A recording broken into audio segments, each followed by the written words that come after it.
തമിഴ്നാട്ടിൽ സെക്രട്ടേറിയറ്റിൽ അർദ്ധരാത്രിയിൽ അറസ്റ്റുണ്ടായി. ആദ്യം നോക്കാം പ്രധാന തലക്കെട്ടുകൾ. തമിഴ്നാട് വൈദ്യുതി മന്ത്രി സെന്തിൽ ബാലാജിയെ അറസ്റ്റ് ചെയ്ത് ഇഡി. അറസ്റ്റ് ജയലളിത മന്ത്രിസഭയിലെ മന്ത്രിയായിരിക്കെ ജോലിക്ക് കോഴ വാങ്ങിയെന്ന സംഭവത്തിൽ നെഞ്ചുവേദനയെ തുടർന്ന് സെന്തിൽ ബാലാജി ആശുപത്രിയിൽ. സെക്രട്ടേറിയറ്റിൽ ചരിത്രത്തിലാദ്യം ഇഡി അറസ്റ്റ്. ഇബ്ജോയ് ചുഴലിക്കാറ്റ് നാളെ കരതൊടുമെന്ന മുന്നറിയിപ്പ്. ഗുജറാത്ത് തീരത്ത് നിന്ന് 20,000-ഓളം പേരെ മാറ്റിപ്പാർപ്പിച്ചു.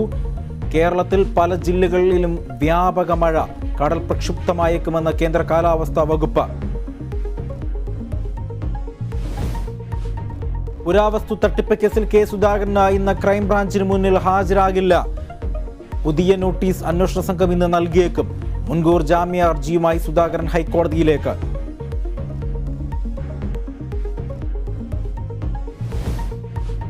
കോഴിക്കോട് പേരാമ്പ്രയിൽ വൻ തീപിടുത്തം. മാലിന്യ കൂമ്പാരത്തിൽ നിന്ന് തീ 3 നില കടകളിലേക്ക് വ്യാപിച്ചു. തീ അണച്ചത് 6 മണിക്കൂർ നീണ്ട പരിശ്രമത്തിനൊടുവിൽ. എങ്ങനെ തീപിടുത്തമുണ്ടായി എന്നതിൽ അന്വേഷണം.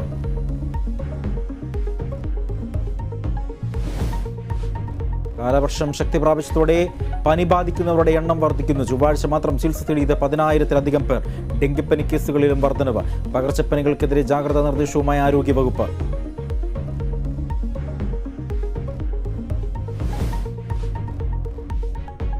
വ്യാജരേഖ ചമച്ച കേസിലെ പ്രതി വിദ്യ കാണാമറയത്ത്. അട്ടപ്പാടി പ്രിൻസിപ്പൽ അടക്കമുള്ളവരുടെ രഹസ്യമൊഴിയെടുക്കാൻ പോലീസ്. കാട്ടാക്കട SFI ആൾമാറാട്ടക്കേസ് പ്രതി വിശാഖിന്റെ ജാമ്യാപേക്ഷ ഹൈക്കോടതി വീണ്ടും പരിഗണിക്കും. തനിക്കെതിരെ ചുമത്തിയ കുറ്റങ്ങൾ നിലനിൽക്കില്ലെന്ന വിശാഖ്.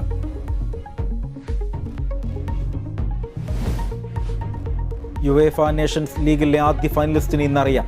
സെമിയിൽ ക്രൊയേഷ്യയും നെതർലൻഡും തമ്മിൽ ഏറ്റുമുട്ടും. മത്സരം നെതർലൻഡിൽ.